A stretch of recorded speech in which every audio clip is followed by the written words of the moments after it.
Hi, it's Patrick Hutzel from IntensiveCareHotline.com, where we instantly improve the lives for families of critically ill patients so that you can make informed decisions, have peace of mind, real power, real control, and so that you can influence decision making fast, even if you're not a doctor or a nurse in intensive care.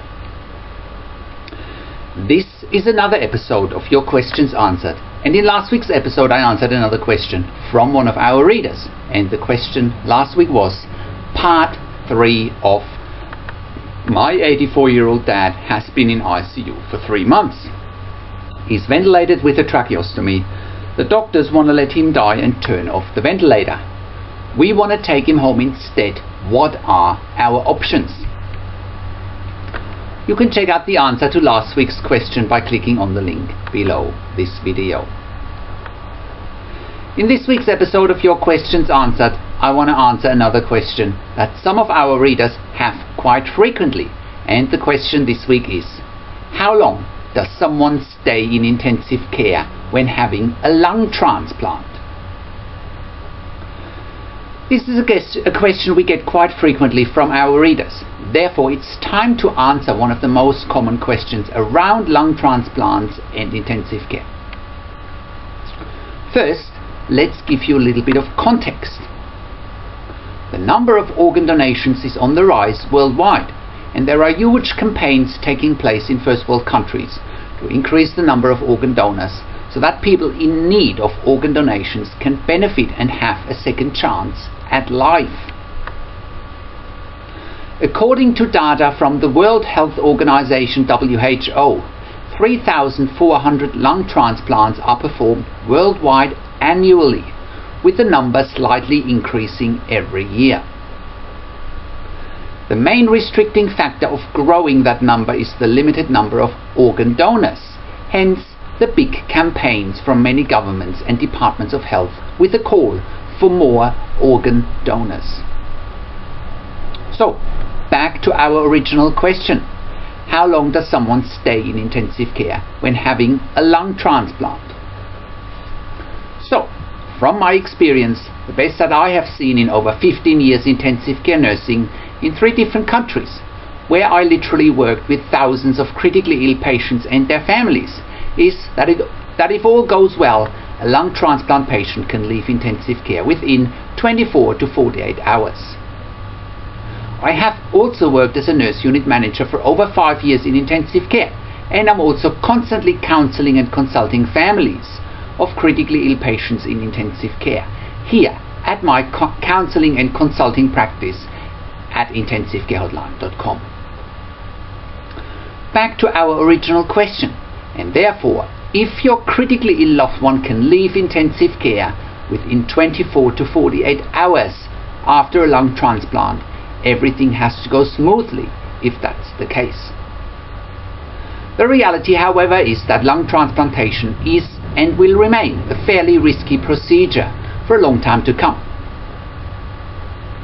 People will get better at it the more they practice doing it and the more data people gather. But if you think about it, 3,400 lung transplants a year worldwide is not that big of a number. Therefore, the number of hospitals and the number of intensive care units worldwide who have exposure to this type of procedure is limited. Thankfully, I have worked in intensive care units where I looked after patients with lung transplants, so I have had plenty of exposure and experience with this type of procedure. Now, if you want to check the type of diseases that may lead to the lungs failing and that may lead to a lung transplant, please check out our general section for lung transplants. Again, a lung transplantation is a fairly risky procedure, and therefore length of stay in intensive care may vary from 24 to 48 hours to sometimes many weeks and many months. Also, critically ill patients in intensive care who had a lung transplant usually have a fairly long-standing pre-medical history, often with potential for complicating factors. In the worst-case scenario, a critically ill patient after a single or double lung transplant, single meaning having one lung transplanted and double meaning having both lungs transplanted, those patients may stay in intensive care for many weeks or many months to come. If that's the case, complications such as early rejection of the set of donor lungs or other issues such as infection may arise. Again, for more information about complications, check out our general section for lung transplantation. If complications after single or double lung transplantation occur, advanced therapy such as VV ECMO may be necessary to give the new donor lungs a chance to work in a new body. If weaning off the ventilator can't be happening quickly, or if other complications after single or double lung transplantations do occur, advanced therapy such as VV ECMO may be necessary to give the new donor lungs a chance to work in a new body. VV ECMO, for example, is a very invasive therapy and certainly leads to a prolonged stay in intensive care. It also often leads to prolonged mechanical ventilation and often tracheostomy as well. I have also written another article and a video about how long do you need to be on a ventilator after a lung transplant. So you can check out that video and article if you're clicking on the link below this video in the written version of this blog. Another issue that I have seen in many cases of lung transplantations is that patients have been so poorly pre-lung transplantation and they have been so poorly pre-lung transplantation and they have been deconditioned and have often been on lots of support including home oxygen, and that they feel the lung transplantation has not improved their situation because they have been so sick for so long. I'm really talking about a psychological factor here that can't be underestimated. For example, when looking at clinical signs after a lung transplant, everything may look fine, like breathing, oxygen saturation, heart rate, pain control, and yet critically ill patients who just had a lung transplant are often still thinking that they are limited in their abilities to do stuff, and I have seen this leading to a downward spiral. Therefore, supporting your critically ill loved one from day one after a lung transplant is critical so that they feel encouraged to get up, get on their way to recovery as quickly as possible. Again, the psychological support can't be underestimated. Furthermore, I have also found that if lung transplant recipients have goals and aspirations for things to do that they weren't able to do before they had a new set of donor lungs, it also shortens the length of stay in intensive care. I remember having looked after a guy in his early 40s and he was desperate to get back on a push bike, something he was unable to do before having a new set of donor lungs. Therefore, having goals helps to speed up the recovery process. Unfortunately, I have also seen that some patients who don't have goals and aspirations have a higher complication rate and also seem to have a longer length of stay in intensive care. As a rule of thumb, the longer a critically ill patient stays in intensive care and is facing issues such as early rejection of the new set of donor lungs, or is facing issues such as an infection, the higher chances are that length of stay is increased. The longer the stay in intensive care after a lung transplant also increases chances to get a tracheostomy to help come off the ventilator. Now, if issues such as rejection or infection come up and the length of stay is increased in intensive care, it also does increase the chances of prolonged suffering as well as dying. The longer a critically ill patient after a lung transplant stays in intensive care with complicating factors such as ECMO, rejection, infection, and or tracheostomy, there is a good chance that length of stay can range from many days to many weeks or even many months. This can often go hand in hand with tracheostomy and prolonged ventilation. Again, check out some related articles and videos. Number 1, how long should a patient be on a ventilator before having a tracheostomy? And another blog and video that I've done is tracheostomy and weaning off the ventilator in intensive care. How long can it take? Again, there are links to these blogs and videos below this video in the written version of this blog. Now, I have also seen a fair number of patients who have had a lung transplant a while back, ranging from months to years, and then come back to intensive care with lung failure, often caused by rejection, and then end up being ventilated with a tracheostomy, and again they can spend prolonged periods of time in intensive care, ranging from many weeks to many months. Again, this may lead to mechanical ventilation dependency, and if that's the case, if you are finding that either yourself or your critically ill loved one is faced with such a challenge, that they can't be weaned off the ventilator and tracheostomy after a lung transplantation, you may want to consider options such as intensive care at home for long-term ventilated adults and children with tracheostomy. In some cases, a tracheostomy may not be necessary after a lung transplant, but other forms of ventilator dependency may apply, such as non-invasive forms of ventilation like BiPAP. Again, accredited home care services like intensive care at home provide a genuine alternative to a long-term stay in intensive care for chronically ill, long-term ventilated adults and children with tracheostomies, as well as BiPAP and non-invasive ventilation.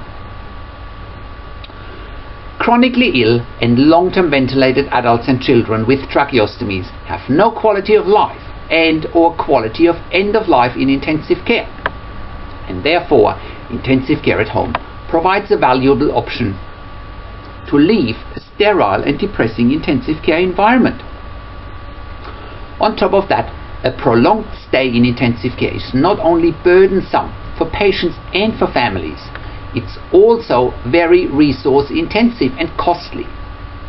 A bed day in intensive care costs around $5,000, and a service like intensive care at home can provide a similar quality service at home for around half of the cost. Check out the options at intensive care at home. Again, it's a win-win situation with an improved quality of life and in some instances an improved quality of end of life for patients and their families. It's cost effective for intensive care units, and it also helps to free up expensive, precious and in-demand intensive care beds. Therefore, don't be discouraged if your loved one is staying in intensive care for prolonged periods after a lung transplant, as it may happen. Get educated if it does happen. Stay positive along the way and keep looking for options. So, how can you become the best advocate for your critically ill loved one? Make informed decisions, get peace of mind, control power and influence quickly whilst your loved one is critically ill in intensive care.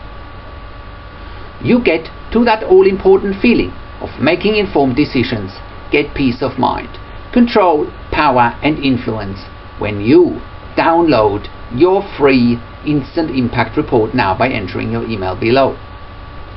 In your free Instant Impact Report, you learn quickly how to make informed decisions, get peace of mind, real power and real control, and how you can influence decision making fast whilst your loved one is critically ill in intensive care.